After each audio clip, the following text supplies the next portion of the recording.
Hello dear students, कैसे हो? मस्त। चलो शुरू करते हैं इलेक्ट्रिसिटी का अगला लेक्चर। और इसमें आज हम लोग पढ़ने जा रहे हैं parallel connection of resistors. Series connection of resistors हम लोगों ने ऑलरेडी देख लिया था लेक्चर नंबर 6, इलेक्ट्रिसिटी का लेक्चर नंबर 6 में। आज हम लोग देखने जा रहे हैं पैरेलल कनेक्शन ऑफ रेजिस्टर। तो ये लेक्चर बड़ा इंटरेस्टिंग होने वाला है। तो आप कुर्सी की पेटी बांध लो। और पेटी कैसे बांधेंगे पता है ना आपको? पेपर पेन लेके बैठेंगे तभी समझ में आएगी बात, तभी पढ़ाई अच्छी से होगी। ठीक है, चलो पेपर पेन लेके बैठ गए होगे तो शुरू करते हैं पैरेलल कनेक्शन ऑफ रेजिस्टर्स। तो ये क्या है? ये है हमारे रेजिस्टर्स। ठीक है, रेजिस्टर्स, रेजिस्टर के अंदर जो प्रॉपर्टी पाई जाती है उसे रेजिस्टेंस बोलते हैं। ठीक है, सो रेजिस्टर्स कुछ इस टाइप के होते हैं। ये टीवी रेडियो वगैरह का जो अंदर में होता है उसमें कुछ इस तरह से हमारा लगा हुआ रहता है रजिस्टर, है ना? इसे शायद इसे मदरबोर्ड बोलते हैं, राइट? अब देखो, ये इस तरह से ड्रॉ करना पॉसिबल नहीं है और फिजिबल भी नहीं है, तो हम लोग रजिस्टर को ना कुछ इस तरह से ड्रॉ करते हैं। अंडरस्टूड? ऐसे ना ड्रॉ करके ऐसे ड्रॉ करते हैं। इस तरह से ड्रॉ करना बड़ा आसान होता है। ये सारी बातें हम लोगों ने लास्ट लेक्चर में देख लिया है। चलते हैं आगे। सो ये देखो, दो तरह का कनेक्शन है, ये सीरीज कनेक्शन है, ये पैरेलल कनेक्शन है, हम लोगों ने देख लिया है, राइट? यहां भी देखो, ये पैरेलल कनेक्शन है, ये सीरीज कनेक्शन है, राइट? पैरेलल कनेक्शन में क्या होता है कि एक बल्ब को अगर हटा दिया हमने, फ्यूज हो गया, मान लो खराब हो गया, तो बाकी दो काम करता रहेगा। जबकि सीरीज में अगर एक बल्ब ही फ्यूज हुआ तो पूरा कनेक्शन ही हमारा ओपन सर्किट हो जाता है और करंट फ्लो होना बंद हो जाता है और हमारा ये काम करना बंद हो जाता है। अंडरस्टूड? इसमें थोड़ा और अच्छे से आपको समझना है तो पिछला लेक्चर आप देख लेंगे। तो ये हम लोगों ने फिनिश कर लिया है। आगे बढ़ते हैं पैरेलल कनेक्शन में। देखो, पैरेलल कनेक्शन आपने देख लिया, राइट? कैसा होता है देखो भैया, अगर मैं ड्रॉ करूं तो पैरेलल कनेक्शन को कैसे ड्रॉ करूंगा, है ना? देखो, मान लो ये आपका क्या है, ये है आपका एक सेल, राइट? ठीक है, अब इससे हमें कनेक्ट करना है क्या? इससे हमें कनेक्ट करना है रजिस्टर। तो देखो मैंने क्या किया, एक रजिस्टर को ऐसे ऐसे ऐसे कनेक्ट कर दिया, राइट? चलो एक और मैं कनेक्ट करता हूं। अभी मैं कलर चेंज कर रहा हूं इसका। जैसे देखो, ग्रीन वाला वायर है, समझ में आया? एक और मैं ले रहा हूं, जैसे देखो ब्लू।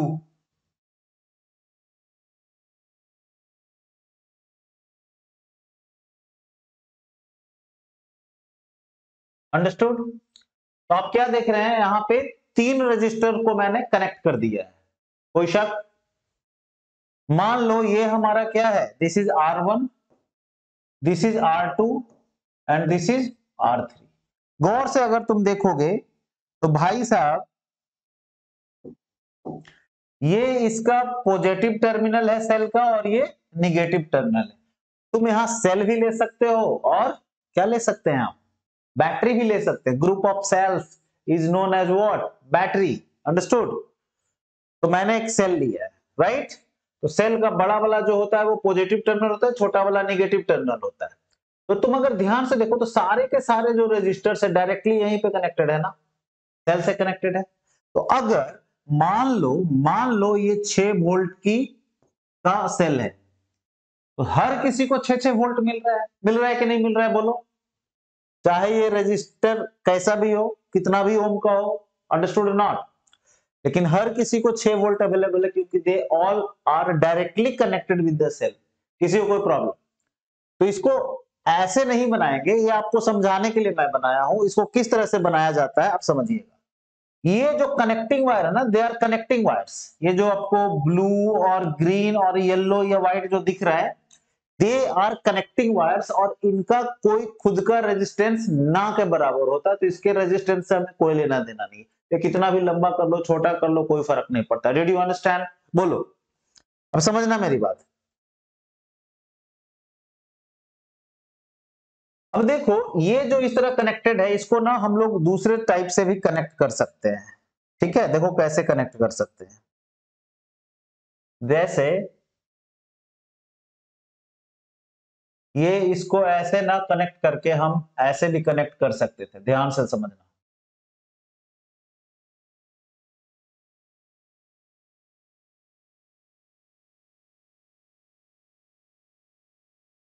राइट सर, कैसे कनेक्ट कर सकते थे?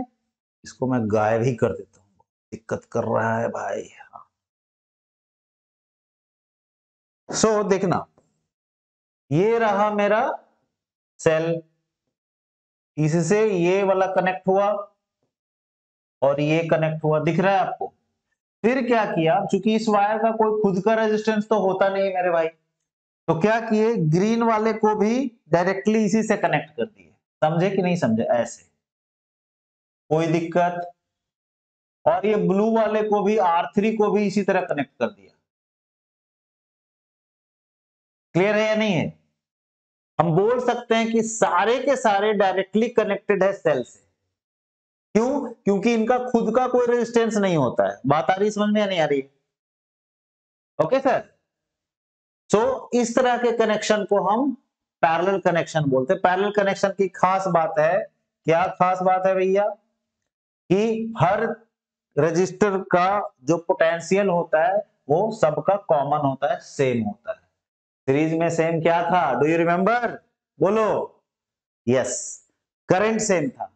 और यहां पे भाई साहब क्या सेम है? पोटेंशियल। Right, potential. ये पोटेंशियल का साइन है, ये जुआ केसरी नहीं है। समझे कि नहीं समझे? V, V for victory. Understood? Good. So ध्यान देना भाई, सारे के सारे सेल से डायरेक्टली कनेक्टेड है। अंडरस्टूड और नॉट? अब इसको चाहो तो और थोड़ा बढ़िया बना सकते हो। कैसे बना सकते हो? ये देखो, इसको ये ऐसे बना लो या तुम इस तरह बना लो। They all are same. कहां पे बनाओ? यहां पे बनाता हूं, देखना ध्यान से देखना। ये मान लो, देखो एक से ज्यादा मैंने क्या ले लिया, सेल्स ले लिए, तो ये क्या हो गया? बैटरी, है ना? गुड। अब देखो ये, अब क्या करेंगे, यहां पे हमें 3 चाहिए ना, तो 3 देखो मैं इस तरह से बना रहा हूं, 1 2 1 2 और ये देखो, ठीक है, और बीच में एक। कुछ बात आ रही समझ में? यह भी एग्जैक्टली सेम है, इसी के जैसा है। कोई दिक्कत? बोलो। तो आपको कैसा भी दिखे घबराना नहीं है, आपको फंडामेंटल आपका क्लियर होना चाहिए। यहां सर ये देखिए, तीनों रजिस्टर जो है ये डायरेक्टली कहां कनेक्टेड है? प्लस से, यानी जो हमारा पोटेंशियल डिफरेंस है उससे। और दूसरा टर्मिनल कहां कनेक्टेड है? सीधा माइनस से कनेक्टेड है। यानी कि ये तीनों रजिस्टर्स जो हैं ये सब डायरेक्टली कनेक्टेड है, कहां पे? सेल से कनेक्टेड है। अंडरस्टूड? सबका पोटेंशियल क्या है हमारा? सेम है। अंडरस्टूड और नॉट? कोई दिक्कत? बहुत बढ़िया। तो अगर ऐसा हो तो हम उसे क्या बोलेंगे? ये पैरेलल कनेक्शन है। अंडरस्टूड? पैरेलल कनेक्शन या parallel grouping of resistance. Understood और नॉट? ठीक है, बहुत बढ़िया। Parallel grouping of resistors, not resistance. Okay, register के अंदर जो प्रॉपर्टी होती है उसे रेजिस्टेंस बोलते हैं। ठीक है सर, बहुत बढ़िया। सो यहाँ पे क्या सेम रह गया हमारा? सेम क्या है? सेम है हमारा potential difference. Understood? Same potential या same potential difference. Understood? Potential is same, v is same. Same potential मतलब क्या हम बोल सकते हैं? Same voltage. कोई दिक्कत? बोलो। नोट्स बनाते जाएंगे साथ साथ में, है ना? नहीं तो तुम ऐसा भी कर सकते हो कि एक बार समझ लो अच्छे से, दूसरी बार में नोट्स बनाएंगे। लेकिन नोट्स तो बनाना ही बनाना है मेरे भाई। नोट्स नहीं बनाओगे ना तो फंडा क्लियर नहीं होगा। सुन के लगता है सब समझ में आ गए, लेकिन लिखोगे ना तो एकदम दिमाग में छप जाता है। क्लियर है? चलो, अब देखो हम क्या बोल सकते हैं यहाँ पे। यहाँ पे ये क्या हो जाएगा, मान लो ये है R1, this is R2, this is R3। Right, अब देखो ध्यान से, ये हमें क्या निकालना है कि भैया इन तीनों रजिस्टर्स के बदले हमें एक रजिस्टर चाहिए जो तीनों के जैसा काम करे। Do you understand? तीनों के बदले एक ही रजिस्टर हो जो इस सर्किट में वही इफेक्ट प्रोड्यूस करे जो ये तीन मिलके कर रहे हैं। अंडरस्टूड? तभी ना बोलेंगे कि इक्विवेलेंट हो गया, उसका उसके बराबर हो गया। Did you understand? सो हमें इस पैरेलल कनेक्शन का इक्विवेलेंट रेजिस्टेंस निकालना है। ठीक है, अच्छा तुम एक चीज सोचो, इसमें तो कोई करंट तो फ्लो कर ही रहा होगा। मान लो इसमें आई करंट फ्लो कर रहा है, अभी आई यहां पे जाएगा तो इसको तीन तीन रेजिस्टेंस दिखेगा, राइट?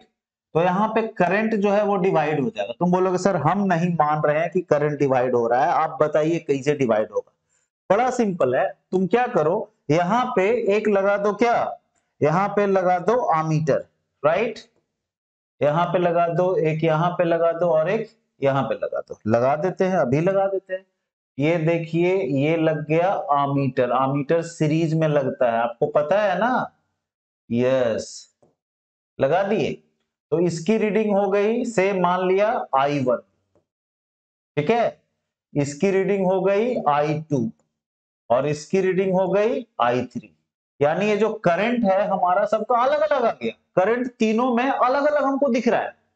समझे कि नहीं समझे? और यही करंट फिर इधर आएगा, इधर आएगा, इधर आएगा और तीनों मिलके फिर से आई बनेगा। Did you understand?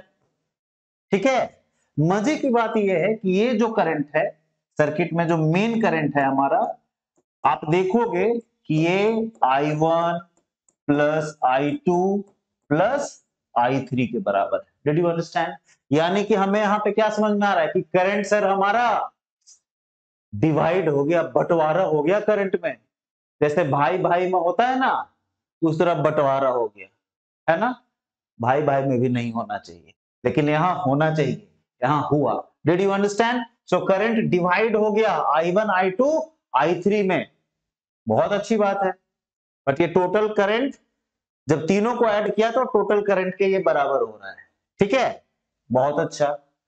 अच्छा हमको एक चीज बताओ, ये जो टोटल करंट है ना सर, तो टोटल करंट अगर हम ओम्स लॉ लगाते हैं तो क्या होता है? ओम्स लॉ क्या होता है बताओ? ओम्स लॉ होता है V equals to I R. पूरे सर्किट के लिए लगाएंगे तो ये टोटल करंट होगा और ये टोटल रेजिस्टेंस, या इसको हम लोग बोलते हैं इक्विवेलेंट रेजिस्टेंस, जो कि यहाँ पे आरपी से मैं दिखा रहा हूं। पैरेलल कनेक्शन है इसलिए इसको, इस इक्विवेलेंट रेजिस्टेंस को आरपी, यानी कि तीनों का जो इफेक्ट है ना वो है, तीनों का इक्विवेलेंट है क्योंकि पूरे सर्किट के लिए ओम्स लॉ लगा है। तो V इक्वल्स टू क्या होगा? I इंटू आरपी, है ना? V भी क्या है? टोटल है हमारा, जो जो मतलब मेन वोल्टेज है। अब यहां से I के लिए तुम क्या लिख सकते हो? तो I के लिए लिख सकते हैं V अपॉन आरपी, कोई दिक्कत? उसी तरह से I1 के लिए, I1 R1 और V के लिए अगर हम लगा दें ओम्स लॉ तो क्या हो जाएगा? बोलो, बोलेंगे V equals to I1 R1। Understood है कि नहीं? देखो इसको मैं यहां पे लिख रहा हूं ताकि आपको ध्यान रहे। यहां पे लिख रहा हूं, क्या लिखेंगे? V equals to I1 R1। तो बोलो सर V ले लिए। हाँ भाई, हम यहां भी V लेंगे, I2 R2, यहां भी V लेंगे, I3 R3। क्यों लेंगे V? क्योंकि सर सबके लिए पोटेंशियल तो सेम ही है ना, they all are directly connected to the cell. Understood और नॉट? कोई दिक्कत? समझ में आ रही बात? इसीलिए हम लोग सबके लिए V तो हमारा कॉमन ही हो गया। हाँ, लेकिन करंट अलग है, रेजिस्टेंस अलग है, तो I1 R1 यहाँ पे हो जाएगा। R1 के लिए, R2 के लिए क्या हो जाएगा? I2 R2 हो जाएगा, और R3 के लिए क्या हो जाएगा? I3 R3। तो अब हर जगह पे अब यहाँ से I1 का वैल्यू निकालना रहे तो क्या हो जाएगा? I1 V अपॉन R1 होगा, तो लिख दिए यहाँ पे क्या? V upon R1। I2 क्या होगा? यहाँ से देखो तो I2 V अपॉन R2 होगा, लिख दिए V अपॉन R2। I3 क्या होगा? देखो V अपॉन R3 होगा। अरे बोलो ना यार, नहीं बोलोगे? मत बोलो, कमेंट करो, है कि नहीं? अब देखो यहाँ पे हम लोग V जो है इसको ऐसे देखो, इतना अलजेब्रा तो आपको पता होना चाहिए सर। यहाँ पे V को ले लिया हम लोगों ने कॉमन, तो बचा क्या?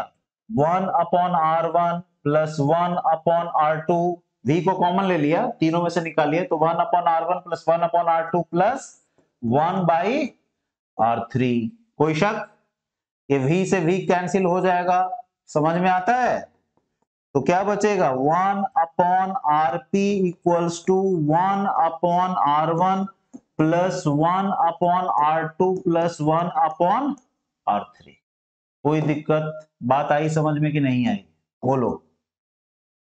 तो ये हमारा क्या बन गया? This is the formula, right? So 1/Rp यानी कि R इक्विवेलेंट जो पैरेलल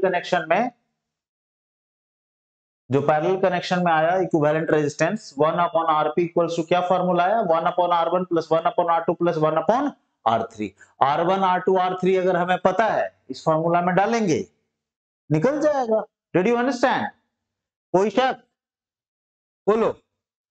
इसको जल्दी से नोट करेंगे और आगे बढ़ेंगे सर, ठीक है? देखो टाइम आ गया बोर्ड एग्जाम का, इसीलिए एकदम मन लगा के पढ़ाई करो।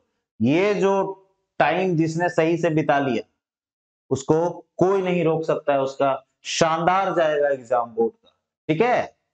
चलो अब देखो इसमें कुछ सीखने वाली बात है। क्या सीखने वाली बात है? इसका कुछ इंपॉर्टेंट पॉइंट्स के बारे में बात करें। देखो भैया, मान लो, ध्यान देना, मान लो हमारे पास 2 या 3 रजिस्टर है, सपोज जैसे था वहां पे, है ना? 1 2 3, अंडरस्टूड? और इसे एक सेल से कनेक्ट कर दिया, बहुत अच्छा। ये मान लो ये है 5 ओम का, ये है 10 ओम का, एंड दिस इज से 20 ओम, राइट? और सर जी ये है, मान लो कितना ले लूं मैं? चलो 10 वोल्ट ले लेता हूं, राइट? बहुत बढ़िया, ठीक है?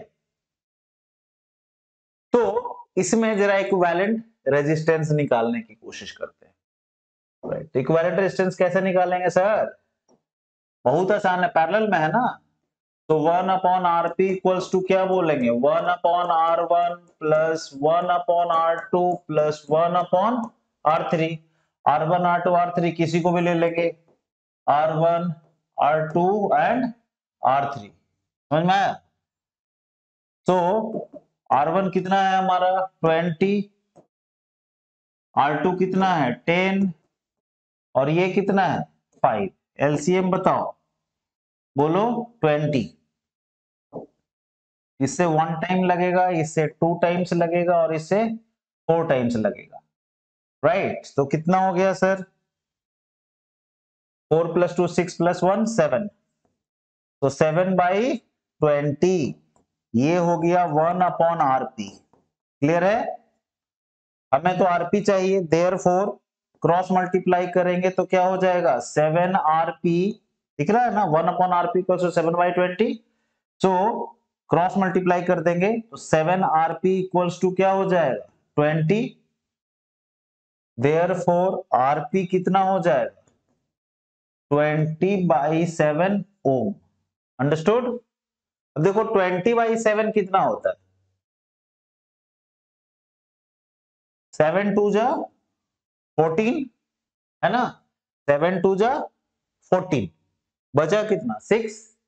डेसिमल डालो, 6 पे आ गया 0, कितनी बार लगेगा? 8 टाइम्स, है ना? तो 7 8 जा 56, 4 बचा, 4 पे 0 आया, 5 टाइम्स और भी आएगा, बट इतना पे हम लोग रोकते हैं, लगभग 2.85 ओम। अब ध्यान देना, मजे की बात, देखो कितना आया हमारा? 2.85 ओम के लगभग। अब देखो तो इंडिविजुअली अगर देखें, ये कितना है? 5 ओम, 10 ओम, 20 ओम, 5 10 एंड 20। लेकिन जो हमारा इक्विवेलेंट रेजिस्टेंस आया है सर, पैरेलल कनेक्शन में ये सबसे छोटका से भी छोटा है। Do you understand? It is smaller than the smallest. Clear है? बोलो। दिस 2.85 ओम है ना भैया, this is smaller than 5 ohm and 5 ohm was least among all these three. ये 5 ओम तीनों में छोटा था और उससे भी छोटा आ गया क्या? पैरेलल में इक्विवेलेंट रेजिस्टेंस। अंडरस्टूड? तो भाई साहब ये सब ना ध्यान देने वाली बात है कि पैरेलल कनेक्शन में जितने भी रेजिस्टेंस हैं, रजिस्टर लगा हुआ है, उसका जो सबसे छोटा वाला रजिस्टर है उससे भी छोटा आएगा इक्विवेलेंट रेजिस्टेंस। और अगर ऐसा नहीं आ रहा है तो आपका कैलकुलेशन एरर है। बात आ रही समझ में? क्योंकि नियमतः हमारा सबसे कम, उससे सबसे छोटे वाले से भी कम आना चाहिए। अंडरस्टूड?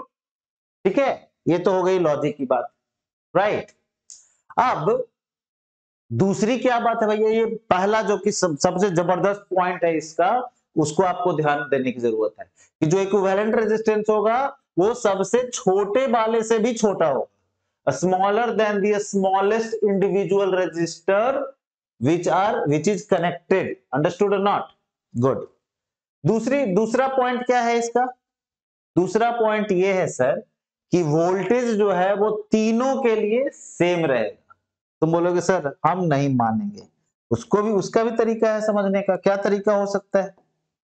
तुम देखो किसी के भी अलोंग, ठीक है, जैसे इसके अलोंग एक वोल्टमीटर लगा दो, राइट, इसके अलोंग एक वोल्टमीटर लगा दो। कलर चेंज करते हैं ताकि आपको अच्छे से दिखाई दे।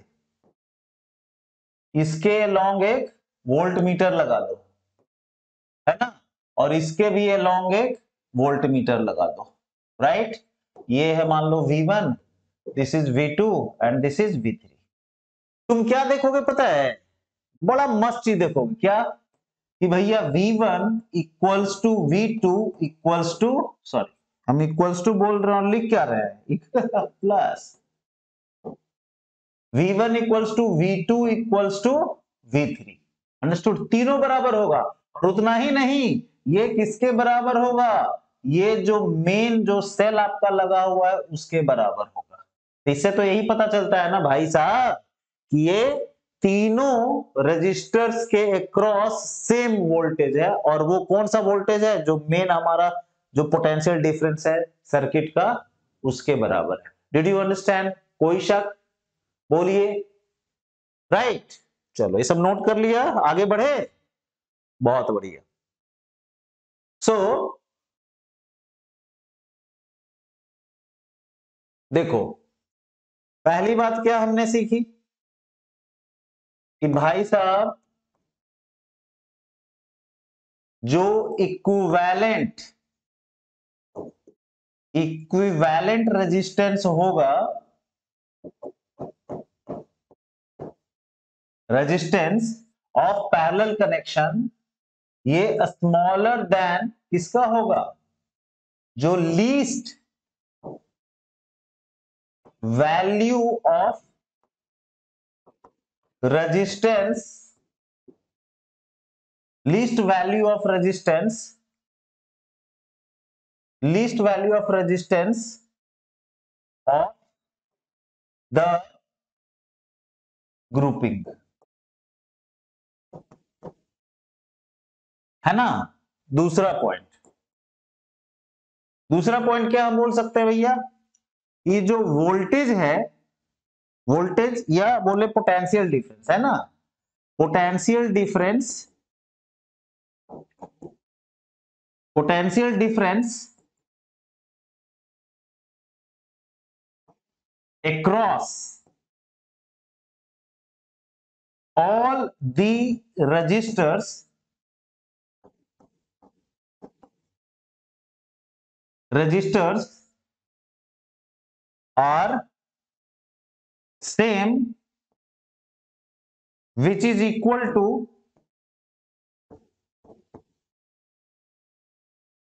which is equal to the applied, applied potential difference. मैं शॉर्ट में लिख रहा हूं, आप शॉर्ट में मत लिखना। Understood? Applied potential difference. Understood? समझ में आ गई बात ना? जो आपने जैसे 10 वोल्ट लिया था ना अभी पिछला क्वेश्चन में, तो सबके क्रॉस 10-10 था, तो 10 वही अप्लाइड पोटेंशियल डिफरेंस 10 था। समझ में आ रही बात? तो जो मेन आपने सेल लिया, बैटरी लिया, उसका जो पोटेंशियल डिफरेंस होगा, उसका जो वोल्टेज होगा, वही सबके लिए होगा। कोई दिक्कत? बोलो। तीसरी बात, द करंट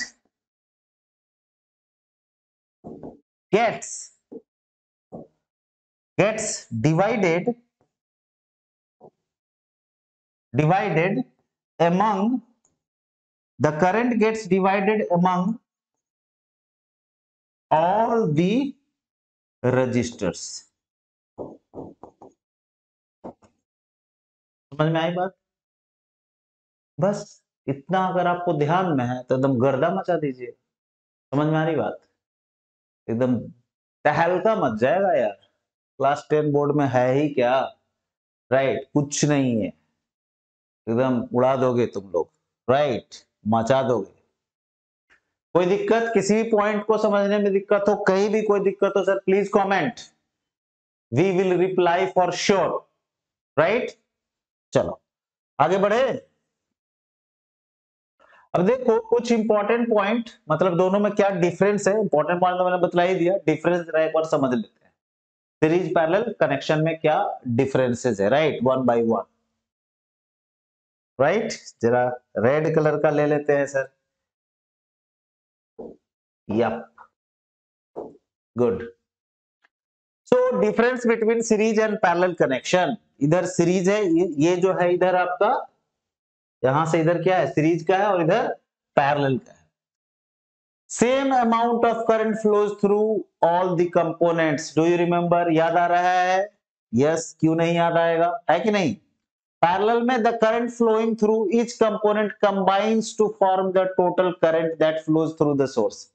जो सोर्स से करंट निकला है वही डिवाइड हो जाता है, और डिवाइड हो के अलग अलग करंट जाता है, और फिर से अगर मिला दें तो combines to form the total current that flows through the source. Understood और नॉट? गुड। दूसरा difference, in an electrical circuit components are arranged in a line.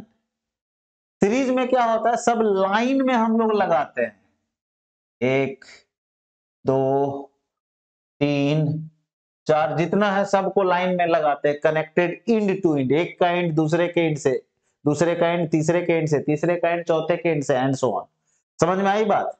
जबकि पैरेलल कनेक्शन में in an electrical circuit components are arranged parallel to each other. इसमें parallel ही लगाते हैं, जैसे 1 2 3 4 5 जो भी है, इस तरह से हम लोग कनेक्ट करते हैं ना। ये पैरेलल है इसके, ये पैरेलल है इसके, लाइक दैट।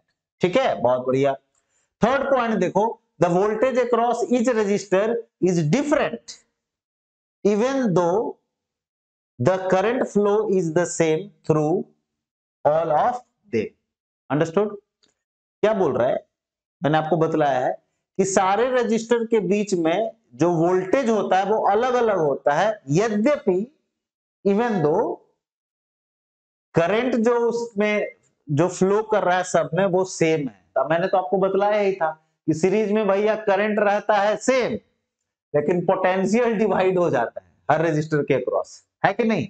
हाँ, टोटल पोटेंशियल जो होगा सबको अगर ऐड कर दे तो वो जो सर्किट का जो पोटेंशियल है, मेन जो हमारा जो सेल है उसके पोटेंशियल के बराबर होगा, है कि नहीं? Very good. यानी ये क्या बोल रहा है, ये वाला पॉइंट पता है? ये वाला पॉइंट बोल रहा है V equals to V1 plus V2 plus V3, और ये भी बोल रहा है कि करंट जो है वो सेम रहता है। यानी I क्या रहता है हमारा? I मतलब current, I remains constant. Understood? Good. यहां पे आ जाइए, voltage across each of the register is the same, है कि नहीं? यानी V हमारा क्या है यहां पे?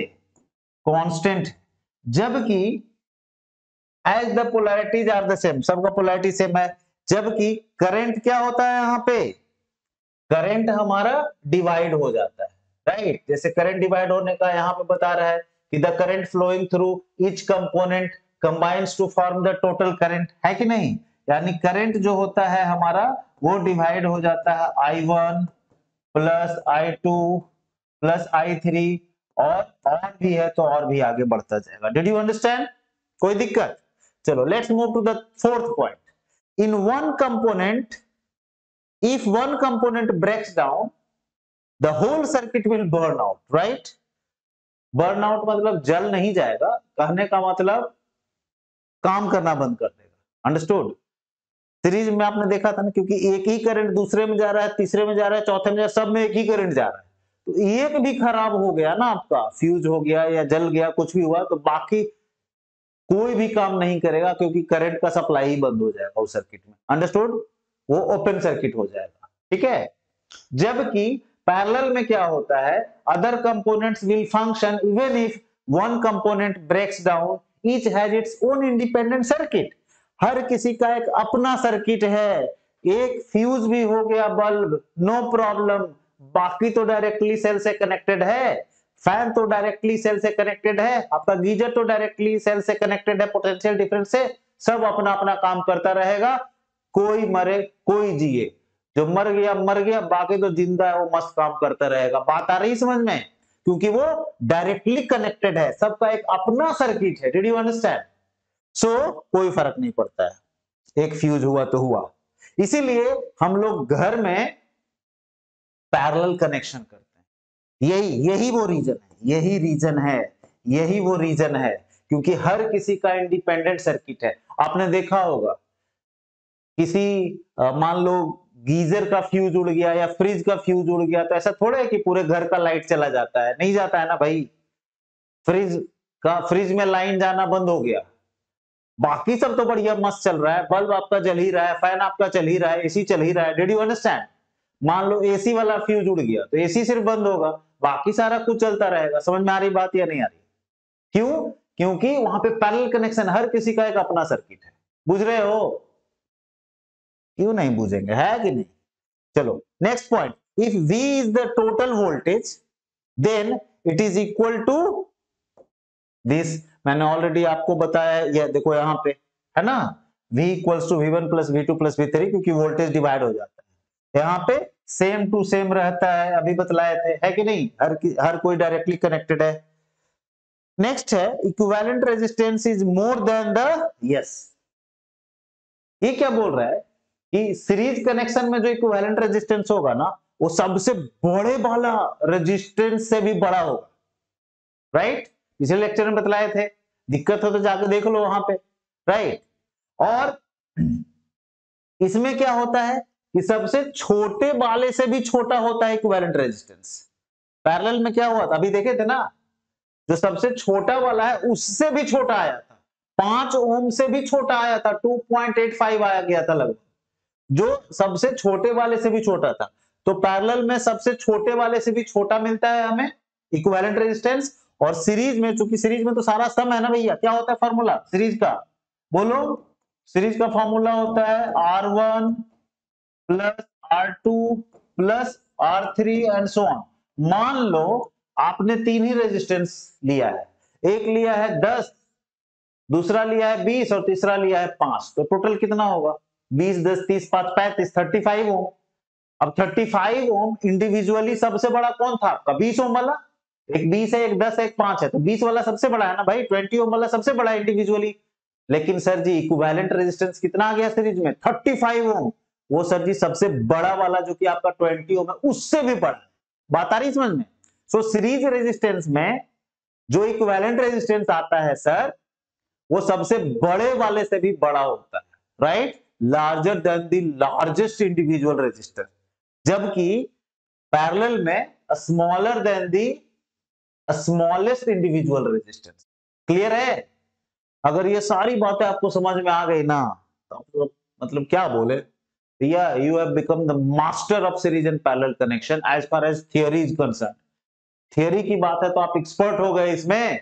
अब 2 4 5 प्रॉब्लम बना लेंगे हम लोग जो आपके एग्जाम के लेवल का है, और कहानी खत्म, हो गया आपका series and parallel connection.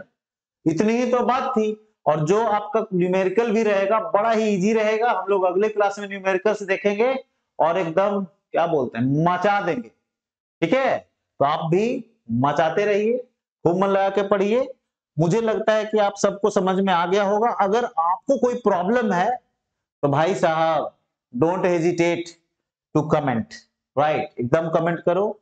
Video अगर अच्छी लगी हो तो लाइक करो यार, शेयर करो अपने दोस्तों में, ठीक है, उनका भी भला हो जाएगा, है कि नहीं। और सब्सक्राइब कर दो चैनल को, कमेंट तो करो ही करो, राइट। देखो दोस्तों के साथ शेयर जरूर करो, क्योंकि क्या बोलते हैं अच्छा दोस्त वही होता है जो समय पे काम दे। तो समय आ गया है आपका, समय आ गया मतलब बोर्ड आ गया है, तो आप अपने दोस्त का भला करो यार थोड़ा, है ना, उसको शेयर करो, ठीक है, उससे आपके दोस्त को फायदा होगा। आपका दोस्त जिंदगी में कुछ अच्छा करेगा तो आपको भी अच्छा लगेगा, है ना।